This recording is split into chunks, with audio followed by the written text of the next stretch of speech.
This is the world's first guitar effects pedal. Or is it?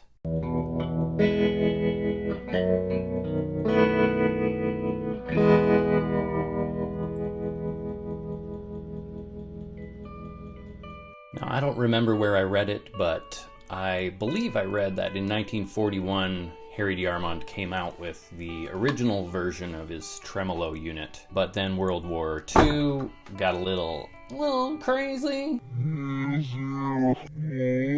And it was put off and didn't release that or the pedal until 1946. The pedal is called the Model 800, I believe.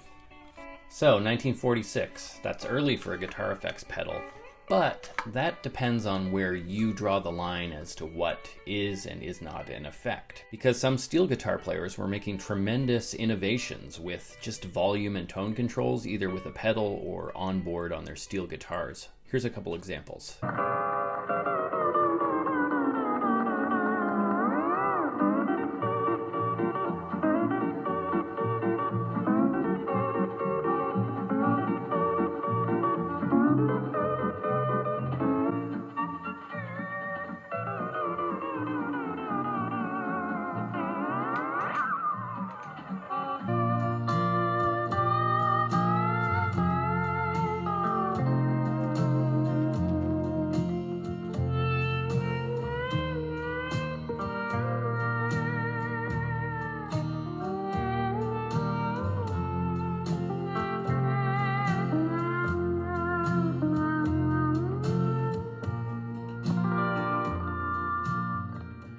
And so that brings us to our other contender for first effect pedal, aside from these volume pedals, is the Rocco Tone Expressor that came out with an Epiphone unit. I'm not sure if it only came with the double neck and the amp, but nonetheless, it's a very rare pedal with a volume and side-to-side tone, which is kind of standard for a lot of steel guitar players this day and age, but it was an innovation then, and arguably an effect.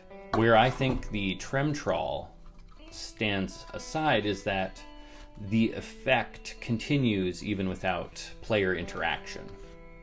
So even though with a tone control you can control where the tone goes and have it be down at a lower, honkier sound, it doesn't continue to change the tone, even though it has changed the tone after you stop interacting with it. And that's where the Tremtrol is different.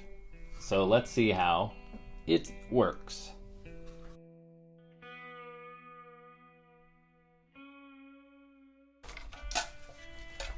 Okay, so here we have it. Got a foot lever that controls volume. A knob here that increases and decreases the speed of the tremolo. An on-off switch to turn on the tremolo or off the tremolo. And a switch to determine whether the signal bypasses or goes through the tremolo. Shall we? There are 2 feet missing, you can probably see. Unfortunate, but we'll have a look around and see if we can find any facsimiles in our collection of crap. Whoa! Oh, I almost lost her there.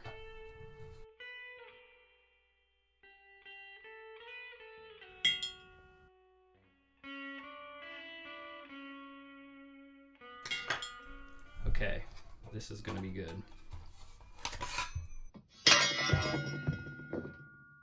For no reason at all, I'm going to tell you now that this video is not sponsored by Lloyd's, and this material is flammable and poison. Do not play with it, do not drink it, do not eat it, do not breathe it in. Let's have a look here. Obviously there's some things that aren't connected. This is a canister of water or electrolytic fluid, and this wire connects to a diode in there, or an anode, a pentode, I don't know, a diode. It's just a piece of copper wire that goes about a third of the way into this canister. You can see in the canister there's a peephole to see how much liquid you've put in there, but it is all gross and gummed up, and there's some sort of situation under here for refilling it that is not stock, as you can tell. But anyway, this is a big motor.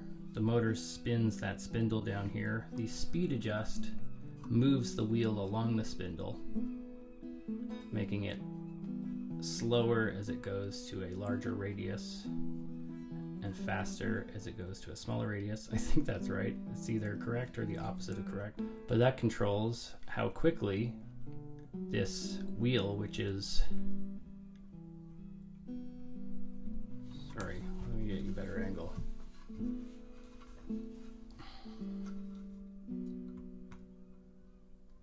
The wheel is lopsided, you see? And so as it spins, it pushes its own shaft forwards and backwards with relation to the spindle and sloshes around the liquid inside the chamber, and that grounds out the signal, causing the volume of the signal that's going through to quickly move in and out of being grounded. So it quickly goes from low to high volume, creating a wah wah wah wah wah wah wah wah wah sound. Okay, so we've got this canister. And inside the canister, we've got a little bit of water, or hydro blah blah blah, whatever kind of fluid you want. The canister itself is metal, and by virtue of that, it is attached with a metal arm to the eccentric wheel.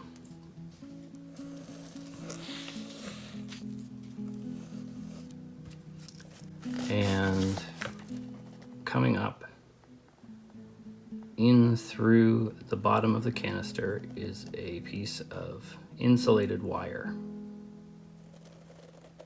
It is floating insulated from the top, and after a certain portion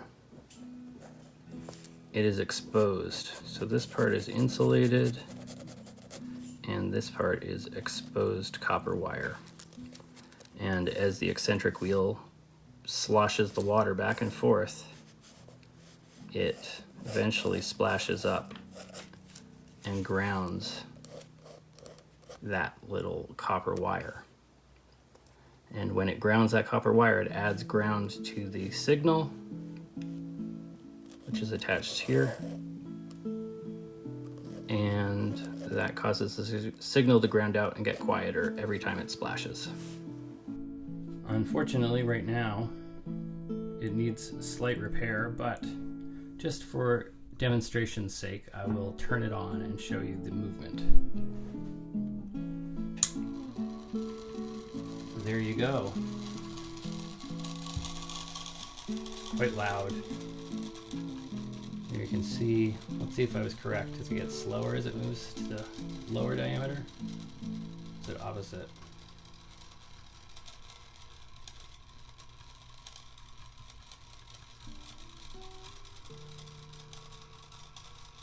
I really can't tell.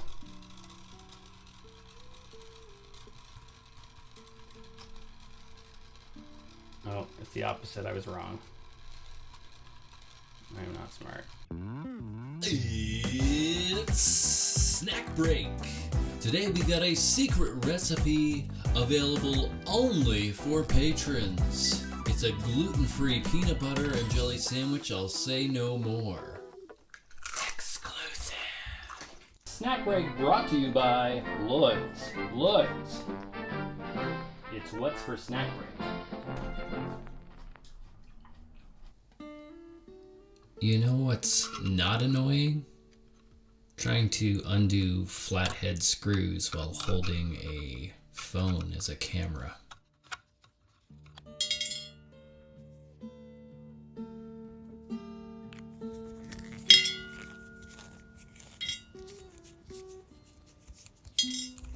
The gasket here is just made up of layers of red electrical tape. And there was a piece of solder blocking that extra hole there. Look at this. Got it. Ooga booga. There's that solder that didn't work. Yada yada didn't work. But the gasket made out of electrical tape did work. There's still fluid in there, though it's very gross. Ruining the tea towels. I mean, putting this stuff on everything. Lloyd's. It's Lloyd's brother.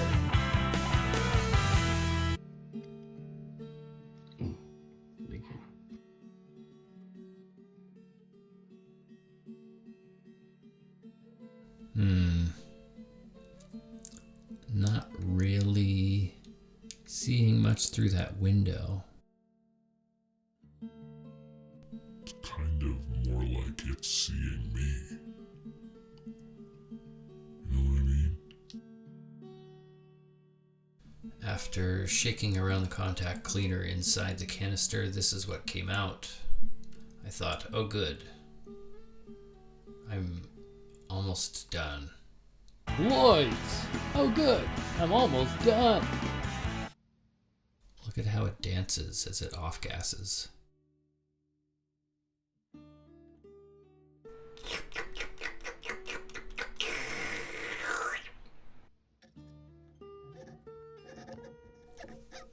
started jamming a piece of guitar string in. Being proud of these small victories. Oh look, I'm closer still. What's that? Seriously, what the f*** is that? There's this rubbery stuff in here that just won't come free from the canister. It's stuck. And you poke at it and you just get a lot of little pieces at a time out. And then you give up and you move on to this loud rotating device. And you just throw more contact cleaner on that, because today's the day you just put contact cleaner on everything. Boy, I'm gonna tell you what to do. And look, it worked.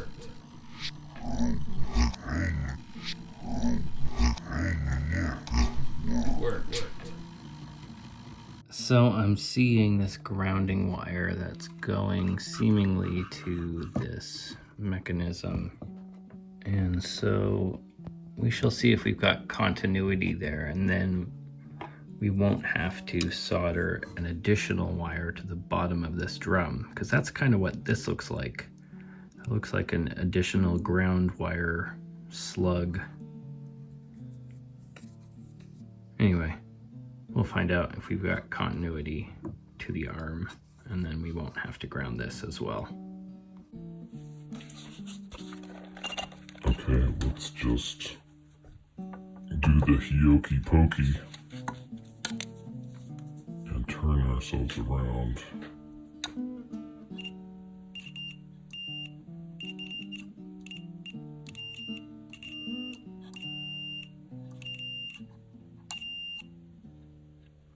Oh yeah. The input cable, or maybe it's the output, it has a little break in the rubber shielding. It's very old, so I can forgive it that. And I think I'm just going to try to slide it through and have it on the inside of the pedal, and then slide this collar back. And voila! Because it's not really, it doesn't matter, it's not electrical, it's just the ground for the guitar signal. I pushed it through. I may end up replacing the whole cable with something different, but perhaps equally attractive. But for the time being, I'll just leave that like that. I suppose the protocol in a video of this ilk would require a full teardown, and probably most people would give it a nice glossy new paint job, but you know me, I'm not going to do that. I may pull this apart to clean it more thoroughly and because of curiosity, but for the time being I'm just going to see how clean I can get it with a dirty old toothbrush.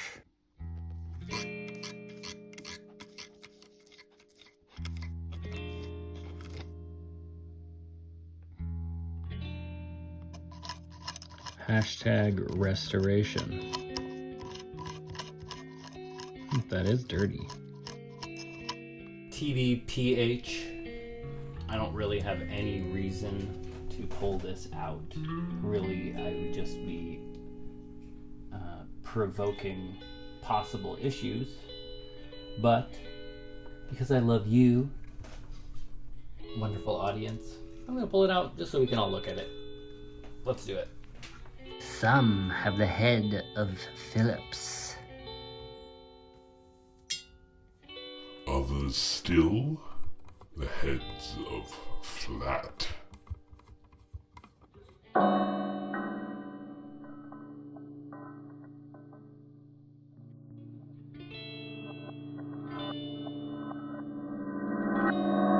Okay, here we go.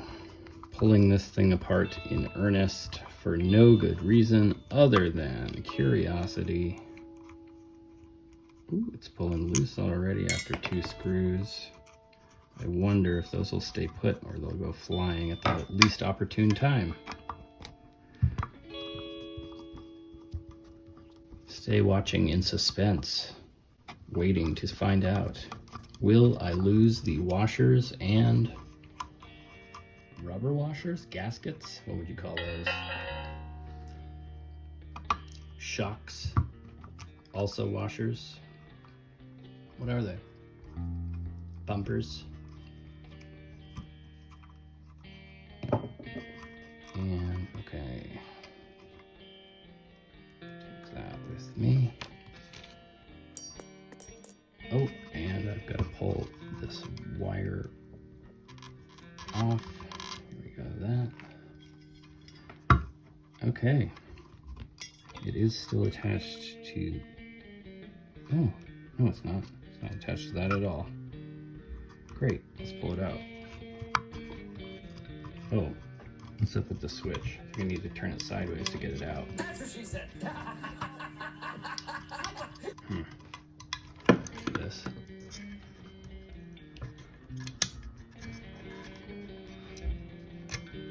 Yeah. So I either have to push that all the way through. Oops, sorry about that. Or detach it. Let me think about that. Okay, less talking, more doing. Let's get this thing out of here. Here we go. That should. Let's just be careful of this wire here. And that should leave us pretty free to come out. Yep. Okay. Just a matter of lengthening this power cord here. Haven't lost any of the bumpers yet. Or washers, have you decided what they're called? Okay. Here we've got that motor. Nice coil of wire, a little dent there. I will, to your satisfaction, clean this all up and put it back in nice and tidy.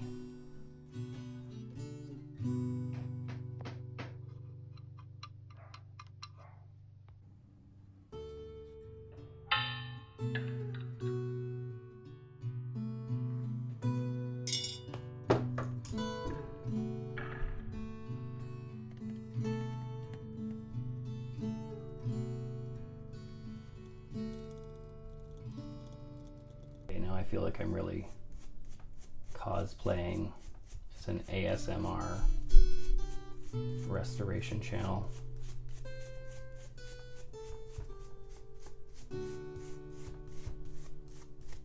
Not gonna lie, it is kind of satisfying. It's not as clean as I would want it. I'm not sure how far you go. I don't want to damage it just to make it look pretty, especially since this is the side that faces the inside of the pedal.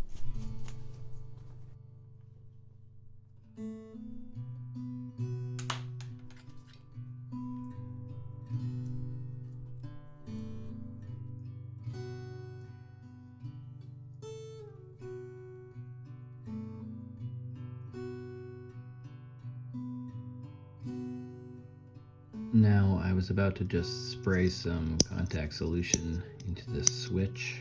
Switch is moving nicely, but I turned it over and I noticed that it's coming apart a little bit, so I might as well pull it all the way open and clean out the insides while it's open.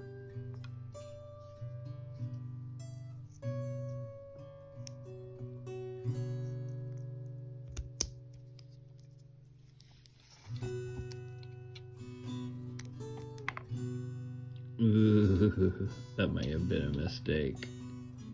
I didn't really realize I was further damaging this, what appears to be phenolic contact board. And here is the switch. This little guy travels between here and there, turns it on and off. My goodness. I'm about to lose another piece. Shit. Yep, there we go. Fully disassembled, just for you, YouTube. Boys.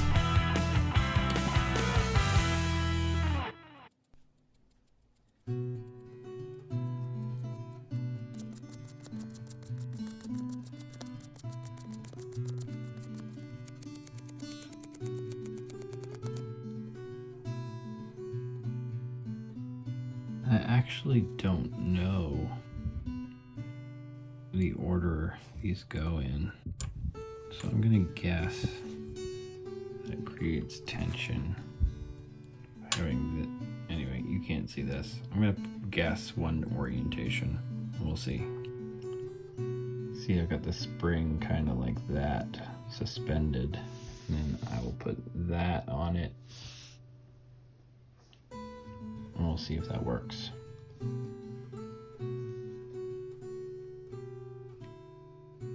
Oh gosh darn it.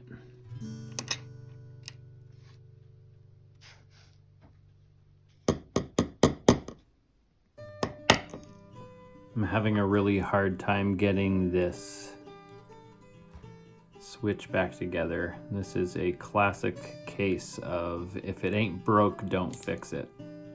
Because I didn't unfix it, I'll tell you that much. The switch is nice and clean though.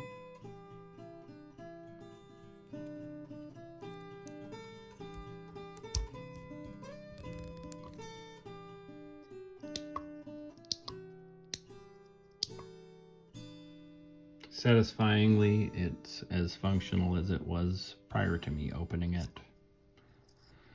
But it should work a lot better. This potentiometer is sealed up real tight. I wonder if I can pull the old in through the shaft trick with this contact cleaner here. Oops, missed. There we go. Lloyd's. Available only at the source. If I can get some to go down in there and actuate the pedal.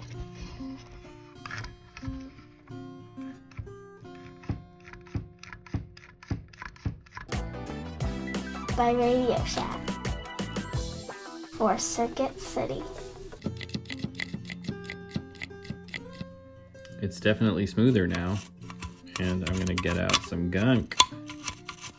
Get out that gunk. It's a resto video.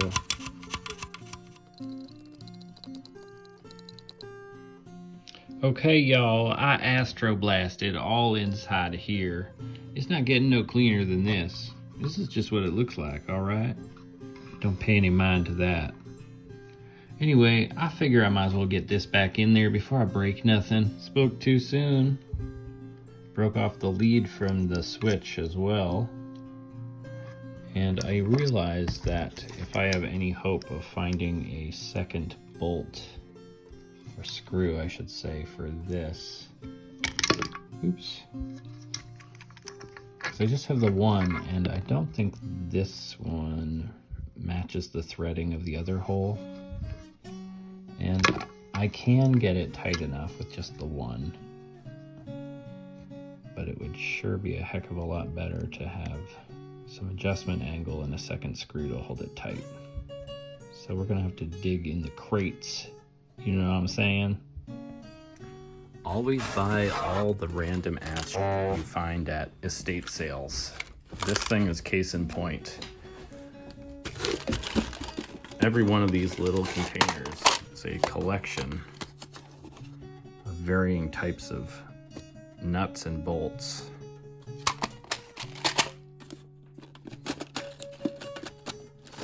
I might be able to find what I need for this guy.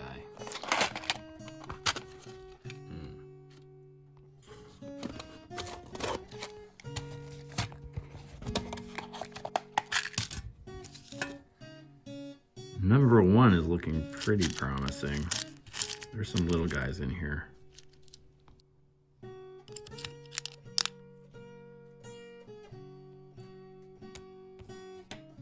I forgot these were magnetic. Let's see. Oh, it's too small. Great.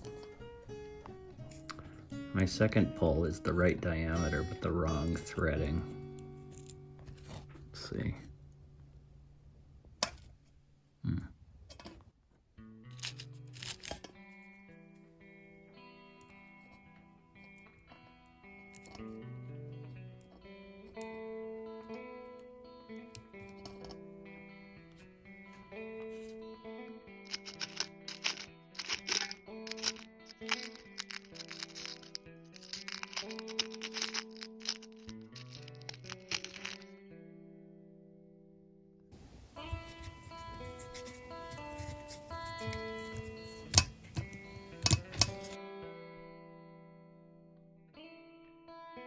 I'm not ready to install the canister back in, but we're gonna do a test fit here. I got a small washer for this one. That could introduce more noise, but that's only if it's not snug enough.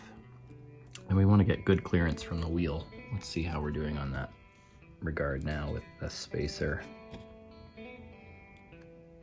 Yeah. That's plenty of space and more. It probably would have been fine the other way anyway, but better safe than sorry. Can I TBH with you? I tidied up inside of here a fair amount. It doesn't really look any different no matter how much you clean it. I'm not gonna like buff it out to a high polish, though that would be dope AF. It's just not I'm not that big a masochist. Anyway, I'm gonna put the motor back in.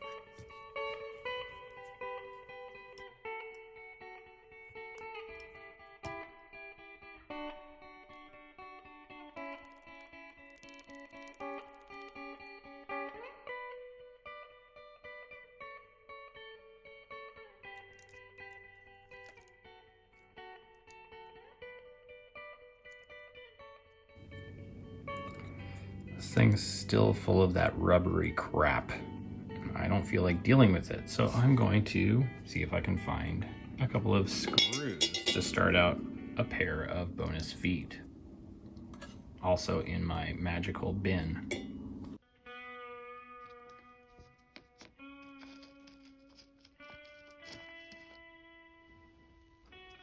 I found two that will work, and They match each other. Matched pairs, bonus points. Trust me, it works.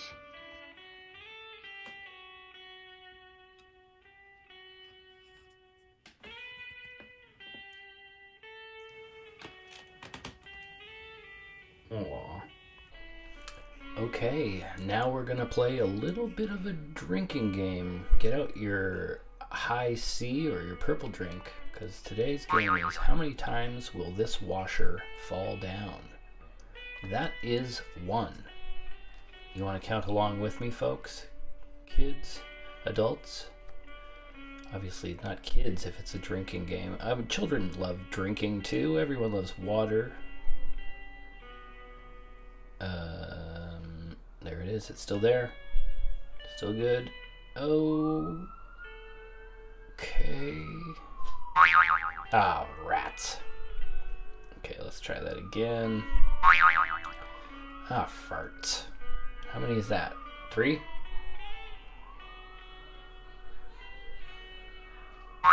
4.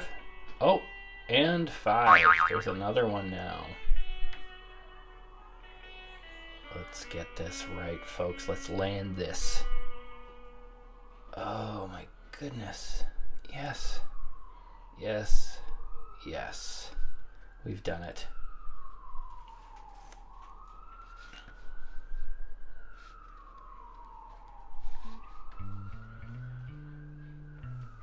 You might be able to hear those sirens. That's because I live such an urban life. Hip-hop and all that, you know. Here I am editing later, and these sirens are going. Again. Or is it still? Victoria's a tough city. Ermagerd. I just noticed the on-off switch for the tremolo, not the motor, but the signal, is open and broken in a similar way to the other power switch. So I think I'll pull that out and tighten up the tabs.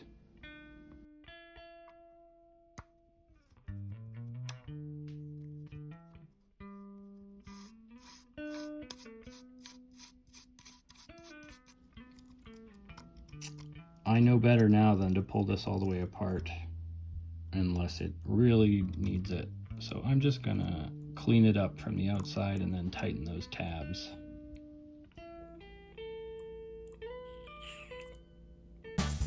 This video brought to you by Lloyd's. Lloyd's! Don't drink it!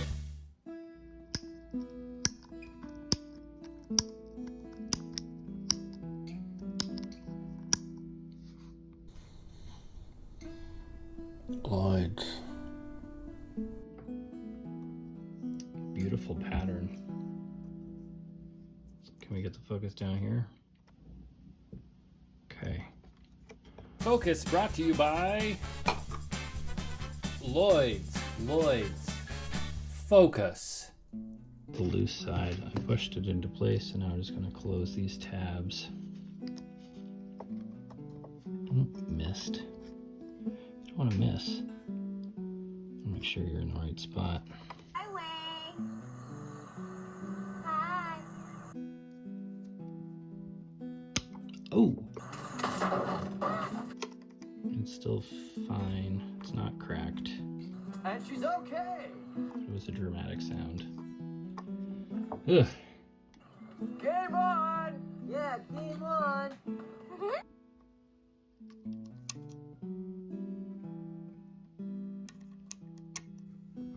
I very nearly snodged the bodge on that one. I think anyone would agree. Forgetting something? Oh, for...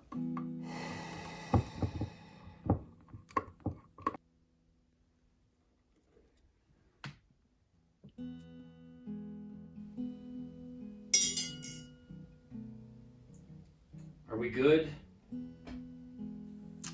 Yeah, we're good. At this point, to reassemble it, all I have to do is finish up with the canister, but I have no fucking clue where I put it. And so I'm going to spend the next 18 minutes cleaning until I find it.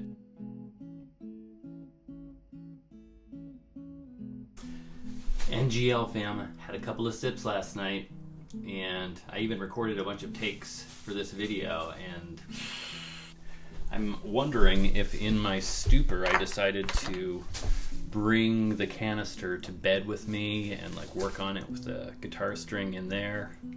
Not sure, not seeing it. Gonna clean. Well, I looked and I found 1, 2, 3, 4, 5, 6, 7, 8, 9, 10, 11, 12 picks, 2 mechanical pencils, 2 pairs of scissors, the screw I was missing for this pickup cover, and hiding in plain sight, the canister. I had it in this clamp so I could work on it without holding it with my fingers. Hooray! Let's start with this. The reason it threads into the lid at all is because the thread pitch, come on, in focus. Because the thread pitch is the same width as the gauge of sheet metal here. And so it just goes right in without, I didn't actually have to thread it. It does affect the fluid amount because of the displacement of the screw itself. The makeshift washer of electrical tape does work, but we're going to try and do it a little bit nicer and clean up these threads so we don't reintroduce more gunk into the canister.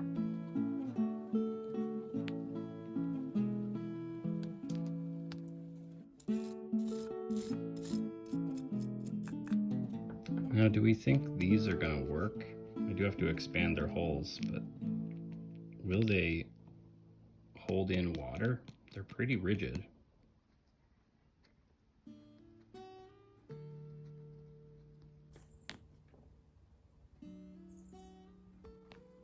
So what should we do about this smaller hole? It had been plugged with solder, but the solder fell right off. I wonder if I should try solder again or not. I'm gonna see if I can get a clean bead in there. I'm gonna clean it up and rough it up, and then we'll see.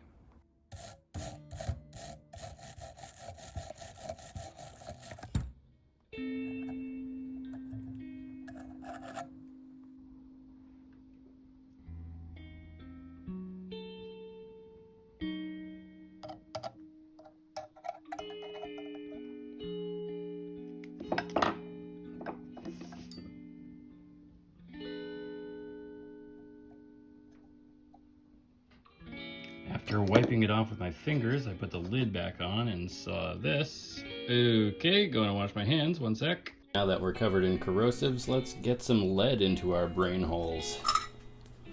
Starting by heating up the unit and the flux. I've got a fan going, several windows open with a cross breeze, but I should have a ventilation hood going. I do not. Okay, the flux seems to be helping. I think that's a nice seal, actually.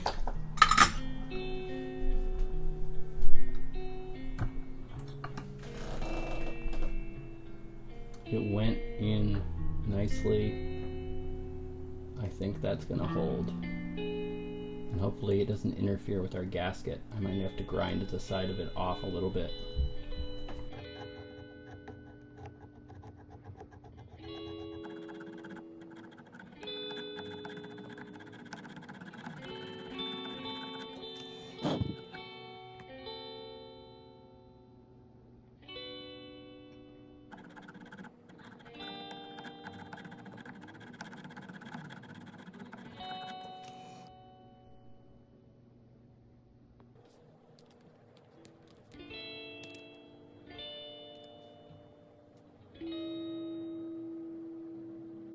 Put those 2 gaskets on there, and it's not working that great. And also I noticed that the actually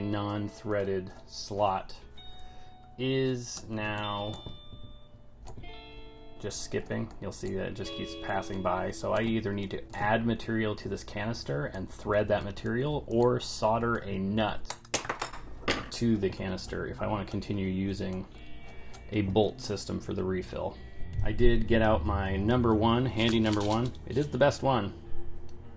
Container, and I found a nut, yes. And I'm going to see if I can possibly solder it onto the canister. It's an awfully rusty old thing, so we're going to have to clean it up to solder it.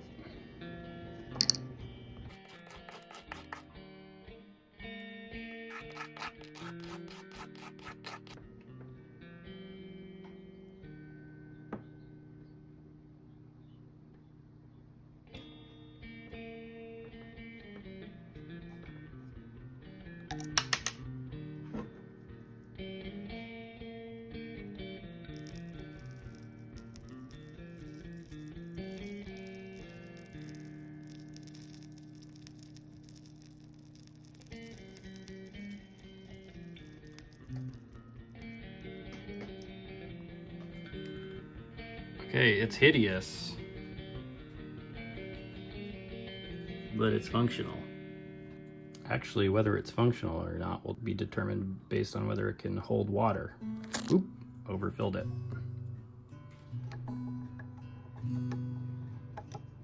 Okay, let's test and see. Not a drip. Obviously, we need to take some water out until it is below the ground out point.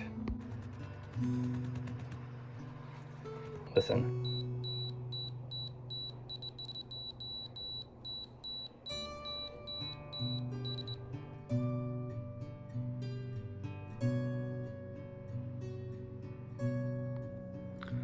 Well, now of course the diode hole is leaking, so we're back to the drawing board on that.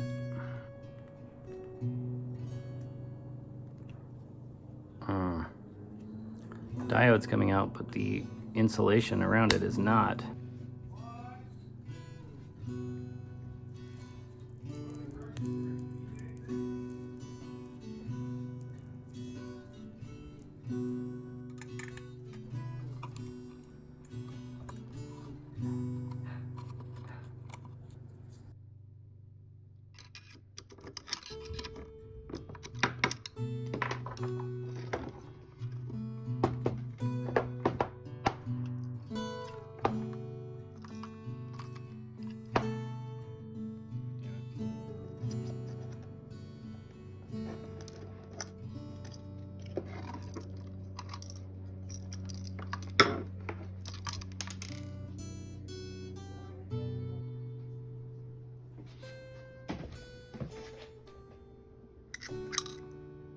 Damn it.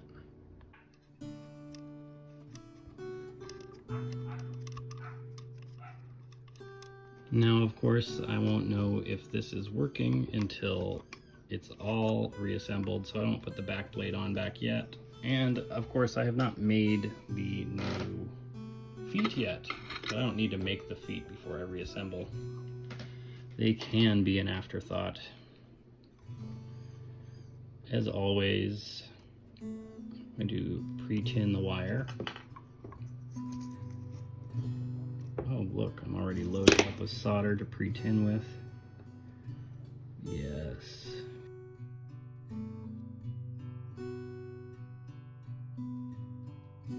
Okay, this is what we're looking at now.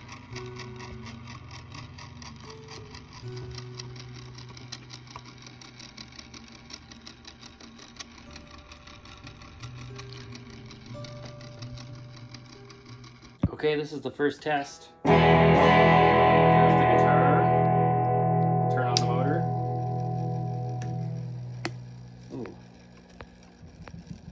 Ooh, I hear something.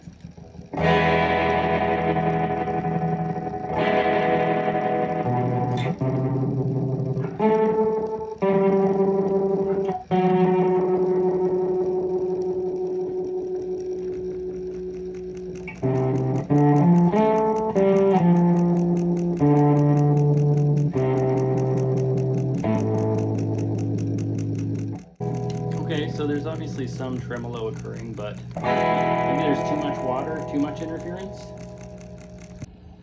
I mistakenly had it on a sort of distorted setting, so here's what it sounds like with a clean setting. It's a little better.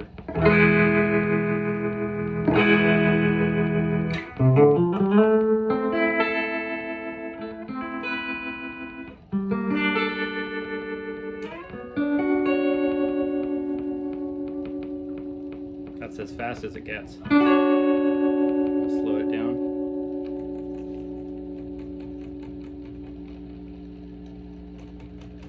This is as slow as it gets.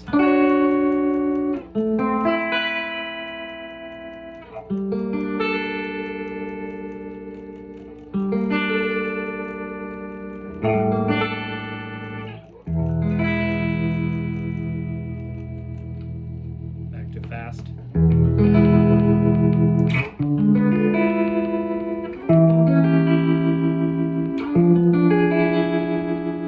So I'm wondering at this point if there's so much liquid that it's always a little bit grounded out, and the tremolo is being provided by the fact that when you slosh it, it degrounds occasionally.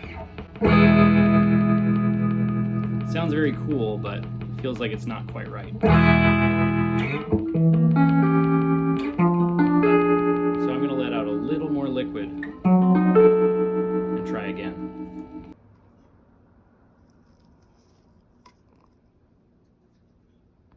Okay, this is cool. You can tell there's too much water still, because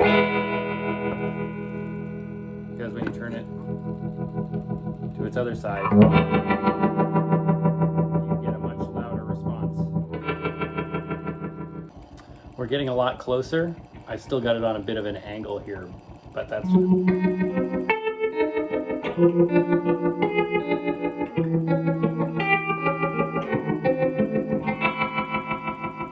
better. Now I realized that the secondary hole in the canister could have been an air release so that you can actually pour fluid out easily, kind of like in an apple juice container where you used to have to punch 2 holes to get it to pour correctly.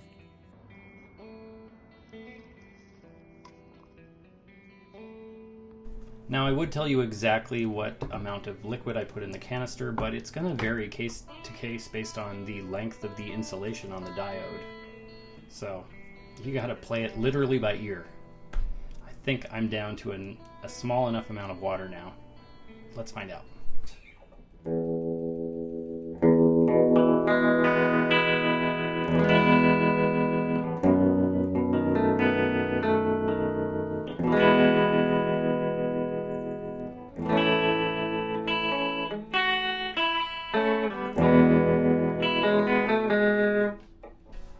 To play this double onboard Trol Jr. overdrive guitar. If you watch this video, linked up here, possibly if I know how to do this yet, there is a way you can enter, and I will make a tutorial video of how to make this dual onboard overdrive, even though I have no idea how any of it works. So I'm gonna have to learn that. It's gonna really suck, but that will happen at 10,000 subscribers. So as soon as I hit 10,000, the entries end. You have to watch this video to figure out how to enter. But I'm going to plug this in, put double overdrive through the Dearmond pedal, and it up. Okay, so here's that. The pedal's seeming really subtle to me. The more I play it, I stop hearing that the pedal is even on at all. So here's some signal without.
have the unit upside down, and it's showing me the fine line between like it actually functioning and it just providing some sort of tremolo, but it should be a lot more like this.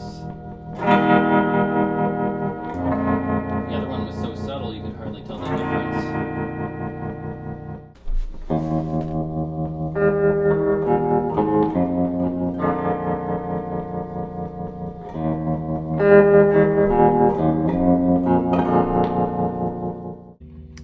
So, as I mentioned here, if you tilt it, you can get more tremolo effect. And in this case, that's moving the liquid away from the diode, telling me I assume that there's too much liquid in there.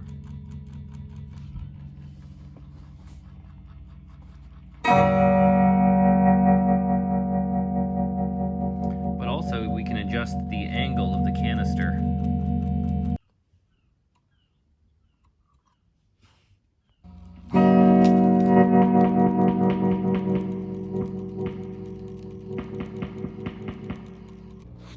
Now that I straightened out the barrel, I think it's getting a little closer.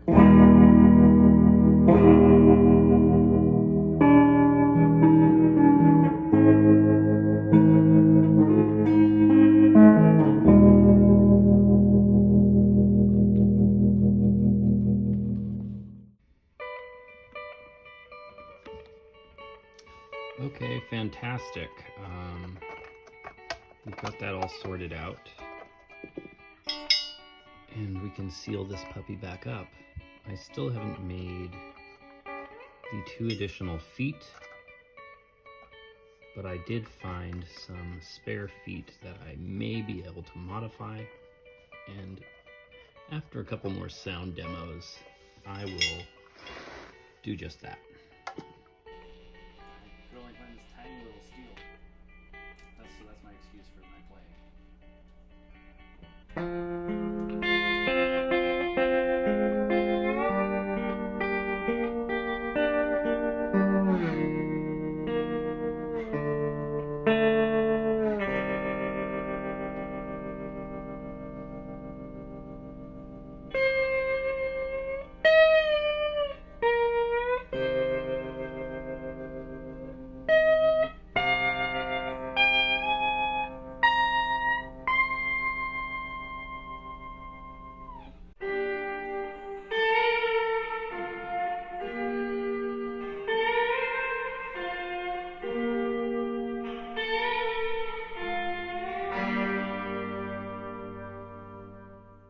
It's super heavy, but I have the signal running through the path that intercepts the diode in the canister. And I'm going to attempt to manually shake the entire pedal. It's quite heavy, but I think I can do it. So here.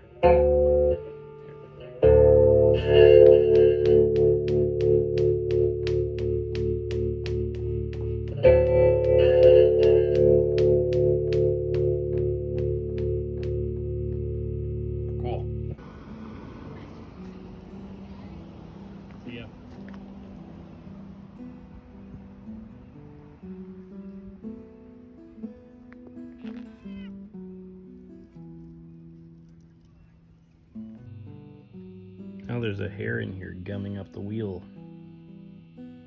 Wonder where that came from. Well, this was beginning to be promising and satisfying, but then I just keep running into issues where the tremolo is not working quite how I would like. So I'm also going to redo this solder joint because it's ugly and maybe clean these up. I'm pulling the canister back out. This is also because the hair that's caught in there is significantly problematic.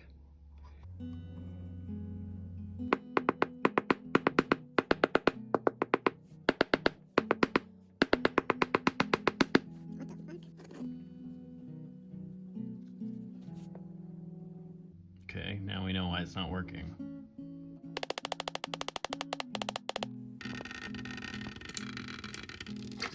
You probably already know this, but 1 milliliter of water weighs 1 gram. So to determine the volume of this canister, I am going to weigh it empty.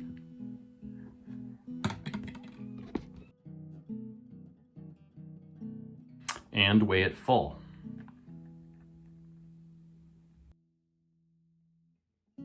So that's 3.25 grams of differential, so 3.25 milliliters of water go into the canister, or to fill it all the way to the brim. And using this weight, we can determine how much water actually adds up to our ideal state for tremolo. I decided I would do 1.5 milliliters, or half the canister approximately, and so I did 1.56 in the end. This shot was mostly meant to show off that I could videotape and put in this screw now, because I have so many skills and experience, but I failed at both. Okay, this is the test at 1.5 milliliters. It sounds awesome, but you're hearing a bit of a heartbeat thud from the pedal. I don't think that's right.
Pothead's leg fell off, and so did the back of his skull. That's too bad. Actually, that could be his face now. That's cute. It's got a nose. Poor guy. Anyway, I thought maybe we could test tube tremolo against the water-based Dearmond Model 800, and I'll play the Dearmond through this amp, and then I will play straight through this amp and use its onboard tube tremolo.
Well, I could go on forever, and I already have. We're already past an hour into this video, and so I'm gonna wrap it up a little bit.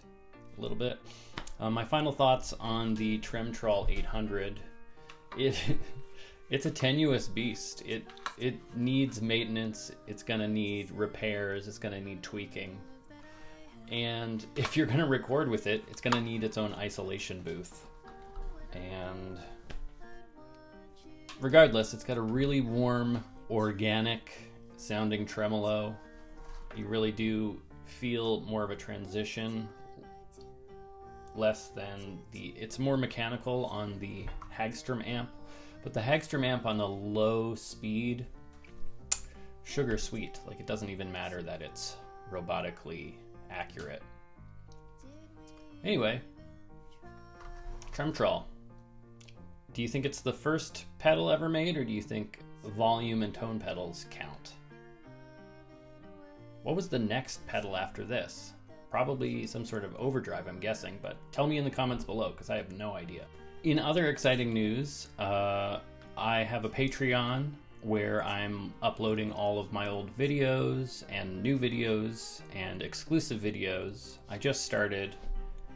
It's getting populated, and we're getting a few people over there, and we're chatting a little bit, and we now have 5 Patreon patrons, and that's awesome. That's really touching. Thank you so much to you, and you. And also, I'd like to say thank you to YouTube members. I've got some exclusive content coming for you as well. We now have 8 members on our YouTube channel. I'm hoping to get some exclusive content up there ASAP. Thank you so much.